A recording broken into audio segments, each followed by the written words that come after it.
हमें वही मेड दिखाई जाती है जो साशा को बुलाने के लिए वहां पर आई थी।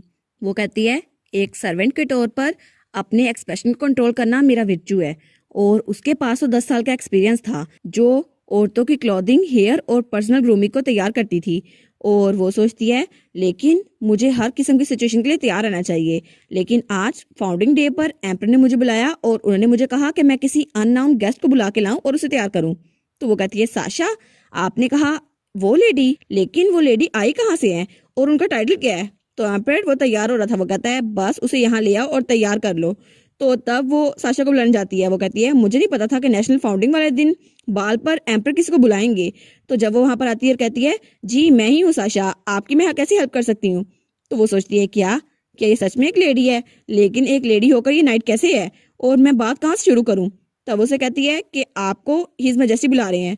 तो साशा जल्दी से भागकर रायन के पास आती है। वो कहती है आखिर हो क्या रहा है? तो रायन कहता है मैं कसम खाता हूँ, कसम ले लो, मुझे खुद नहीं पता था। तो तब वो सोचती है और इस लड़की का कैप्टन ऑफ गार्ड के साथ कौन सा रिलेशनशिप है या आखिर उसकी लगती क्या है? तब वो कहती है चलो जो भी हो, मुझे बस इसको ग्रूम करना है और बाल रूम में लेके जाना है, इसके अलावा मेरा कोई काम नहीं है। तो साशा बेचारी वो तो मुंह लटका के उसके पीछे चल रही थी। तो वो मेड कहती है टाइम कम है तो आपको जल्दी तैयार होना होगा। लेकिन वो दिल में सोचती है कभी कभार तो मेरे अंदाजे भी बिल्कुल गलत निकलते हैं। और सारी की सारी मेड्स एक तरफ देखकर बहुत ज़्यादा हैरान थी क्योंकि वहाँ हमारी हीरोइन तैयार खड़ी थी। और वो सोचती है मैंने कभी एक्सपेक्ट नहीं किया था कि एक ऐसी लड़की जो एक नाइट के ड्रेस में थी वो एक लेडी वाले ड्रेस में इतनी ज़्यादा खूबसूरत लगेगी। और हमारी हीरोइन उसने तो ड्रेस चेंज कर लिया था। वो कहती है कौन हूँ मैं, कहाँ हूँ मैं, और ये मैं क्या बन गई हूँ? तो सब मेड्स तालियां बजा रही थी। वो कहती है वाह आप तो बहुत ज़्यादा खूबसूरत है लेडी साशा, आप तो बहुत ज़्यादा प्यारी हैं, आपकी ब्यूटी तो हमेशा शाइन करती रही है और मुझे माफ़ कीजिएगा मैंने पहले आपकी एलिगेंस को पहचाना नहीं। तो वो कहती है क्या, किसको नहीं पहचाना? तो तब वो कहती है बाय द वे क्या हिज मैजेस्टी ने सच में कहा है कि मैं फाउंडिंग डे के बाल पे आऊँ? वो कहती है जी जी, टाइम कम, मैं डिनर शुरू होने से पहले तो आपको जल्दी जाना चाहिए। तो हमारी हीरोइन शीशे में खुद को देखती है और कहती है मैं श्योर नहीं हूँ, लेकिन तुम्हें क्या लगता है क्या इस वक्त मैं अपनी आइडेंटिटी रिवील कर सकती हूँ? लेकिन मुझे लगता है ये ठीक नहीं होगा। तो तब मेड कहती है वेल आपको इसकी फिक्र करने की जरूरत नहीं है, उसके लिए हमारे पास एक जुगाड़ है। तो तब वो चुटकी बजाती है तो वहां पर एक बॉक्स में कोई चीज आती है। तो मेड कहती है हिज मैजेस्टी ने कहा है कि बाल पे आप ये पहन कर आए। तो वो कहती है क्या ये? हाँ इससे तो काम बन जाएगा। और उसके बाद हमें बाल रूम का सीन दिखाया जाता है जहाँ पर फाउंडिंग डे का बाल शुरू हो चुका था और सारे गेस्ट पहुंच चुके थे और सबको वही बॉक्स दिया जाता है और सबको कहा जाता है कि आप ये मास्क पहने। और सब लोग उसको देखकर हैरान रहते हैं क्योंकि उसमें बाल रूम का मास्क था, क्योंकि वो बाल मास्क बॉल बन चुका था और सबको मास्क पेश किए जाते हैं। तो सब कहते हैं क्या ये व्हाइट मास्क और ये ब्लैक मास्क, क्या सच में ये मास्क वाले बाल रूम बन गया है? अब हमें मास्क पहन के डांस करना पड़ेगा। तो टोमा सोचता है पता नहीं ये ऐसा क्यों कर रहा है, लेकिन मुझे लगता है ये स्टाइल और ये ब्रिलियंस ये सबके अलग अलग है, तो इसका ये मतलब तो नहीं ये किसी की आइडेंटिटी छुपाने के लिए है। वेल मुझे क्या पता, लेकिन ऐसा लगता है ये मेरे अमेजमेंट के लिए काफ़ी ज़्यादा होगा। और वो सोचता है यान फैजा अब तुम करने के वाले हो? तो तब हमें एम्पर का डिसीजन दिखा रहता है जो बहुत ज़्यादा सडन था। तो उसका वजीर कहता है ए मास्क बॉल, आप कह रहे हैं कि हम सब गेस्ट को मास्क दें? क्या सच में आज बाल रूम में मास्क तकसीम किए जाएंगे योर मैजेस्टी? तो एम्पर कहता है बस जो कहा है ना तुम्हें वो करो। और सब लोग वो मास्क को पहन लेते हैं और टोमा भी एक मास्क को पहन लेता है।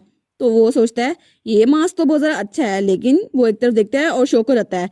और वहाँ पर कोई लड़की चलती हुई आ रही थी और सब लोग कहते हैं वाह इतनी ग्लैमरस ड्रेस और इतनी खूबसूरत लड़की, ये किस नोबल फैमिली से है, और ये रेड हेयर ये तो बहुत ही ज़्यादा खूबसूरत लग रही है। और तब हमारी हीरोइन सिलिसिया चलती हुई वहाँ से आती है और वो सोचती है ये मेरी आइडेंटिटी छुपाने के लिए सबसे बेहतर तरीका था।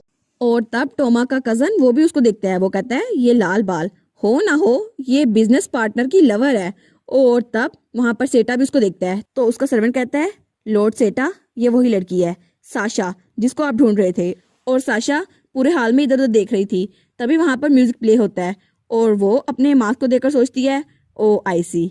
तो सच ये है कि ये बहुत ही अच्छा मौका है और वो सोचती है मुझे कितना अच्छा मौका मिला है एक रोमांटिक नावल को लिखने के लिए। यहाँ पर तो बाल रूम में डांस होगा, मेरी हमेशा से विश थी कि यहाँ डांस हो और मैं उस डांस को देखूं, कितना अच्छा लगेगा ना, कितने क्लोज होंगे सब लोग।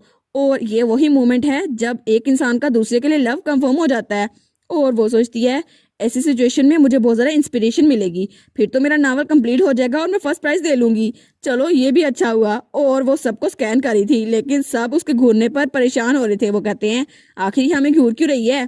तभी कोई इसकी तरफ हाथ बढ़ाता है और कहता है माय लेडी। और वो था हमारा टोमा। वो कहता है अगर आपको कोई मसला ना हो तो क्या आप मेरे साथ फर्स्ट डांस का ऑनर बख्शेंगी। तो हमारी हीरोइन कहती है वाह, तो ये सच में आप हैं नॉर्दर्न ड्यूक। तो वो कहता है क्या आपने मुझे पहचान लिया।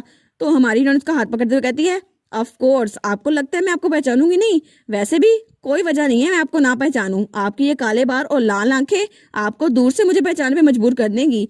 और फिर वो कहती है हम फाइनली मिल ही गए नॉर्दर्न ड्यूक। तो वो भी स्माइल करता है और वो सोचता है अब उसने मेरा हाथ पकड़ लिया तो इसका मतलब हम लोग फर्स्ट डांस करने वाले हैं। और तब वो लोग डांस फ्लोर की तरफ बढ़ते हैं और तब वो कहती है एक्चुअली मैंने कभी डांस करना सीखा नहीं, अगर मैंने आपके पाँव पे पैर रख दिया तो। वो कहता है फिक्र मत करें, मैं लीड करूंगा और अगर कैसा कुछ हो भी गया तो आप मेरे पाँव पे पैर रख सकती हैं, मुझे फर्क नहीं पड़ेगा। तो वो कहती है अच्छा ठीक है, तो कम से कम मैं डांस के लिए मना नहीं कर सकती। लेकिन तभी उनके डांस के बीच में ही एम्परर आता है। वो कहता है कितने शेमलेस हो ना तुम, किसी और के पार्टनर को चुरा रहे हो। तो वो लोग दोनों एम्पर की तरफ देखते हैं तो एम्पर वो हंस रहा था। तो फिर वो साशा से कहता है ओ मिस साशा, आपको तो मैंने इनवाइट किया था है ना, तो इसकी वजह से तो आपको पहला डांस मेरे साथ करना चाहिए। तो साशा कहती है क्या योर मैजेस्टी। लेकिन टोमा अपना हाथ ही देखते रह जाता है। वो कहता है क्या इसने कहा योर मैजेस्टी, क्या इसके लिए ये कहना ठीक है। तो वो कहता है यान फैजा, आखिर उससे डांस का पहले मैंने पूछा था तुमने नहीं। तो तब वो दोनों कुत्ते बिल्लियों की तरह लड़े थे।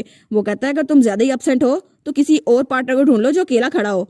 तो एम्पर कहता है तुम एम्पर को लेक्चर दे रहे हो, हालांकि तुमने एम्पर के पार्टनर को ही चुरा लिया है। और सिलेसिया उन दोनों को देखी जा रही थी, लेकिन तभी मौका मिलता है वो वहां से भागने लगती है और वो दोनों अभी भी लड़ी जा रहे थे। वो कहता है और तुमने ये रिडिकुलस सा मास्क बनाया ताकि तुम किसी की पहचान छुपा सको, ऐसा क्यों। तो वो कहता है इतनी इनफॉर्मल स्पीच, तुम एम्पर के साथ इतनी बात कैसे कर सकती हो, तुम तो बहुत ज्यादा बोल्ड हो।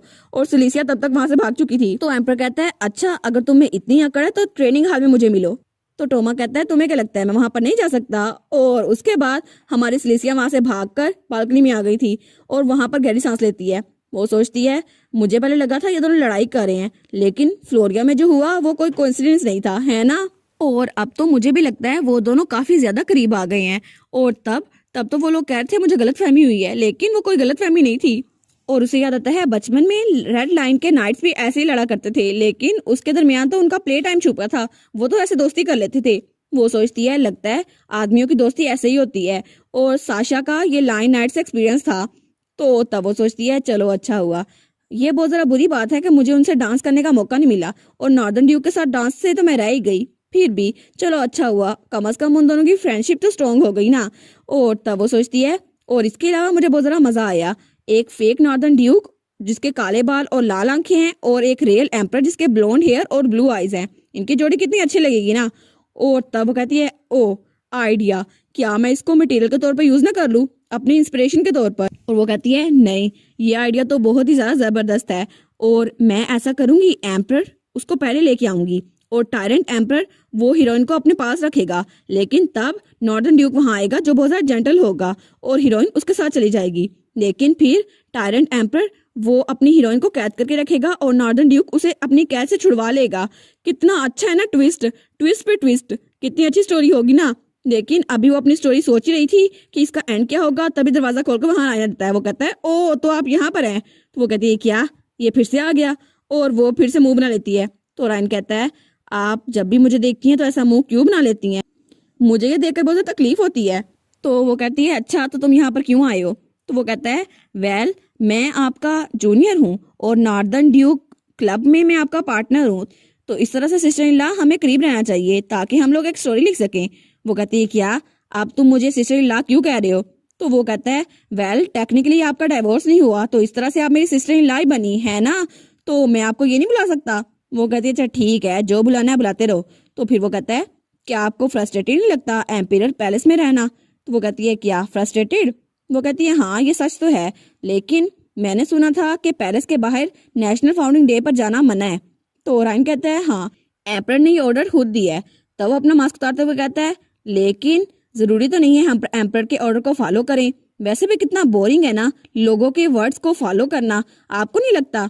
तो वो कहती है हाँ मुझे लगता तो है। तो वो कहता है आपको बाहर जाके देखना चाहिए, आखिर नेशनल फाउंडिंग डे पर होता क्या है।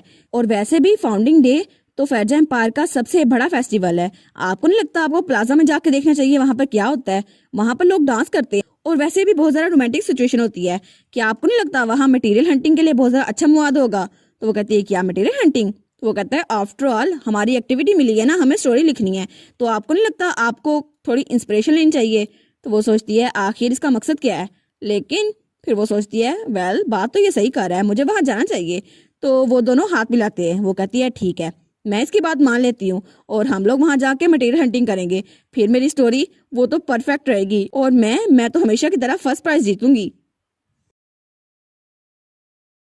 और इसी के साथ ये वाला पार्ट यहाँ पर ख़त्म। तो आप लोग बताइएगा आपको ये पार्ट कैसा लगा। प्लीज़ लाइक करिएगा, कमेंट करिएगा और शेयर करिएगा। और जो न्यू व्यूवर्स हैं काइंडली वो चैनल को सब्सक्राइब कर दें। और पिछली वीडियोस का लिंक आपकी स्क्रीन पर नज़र आ रहा होगा, तो काइंडली उनको भी चेकआउट कर लें। Thank you so much.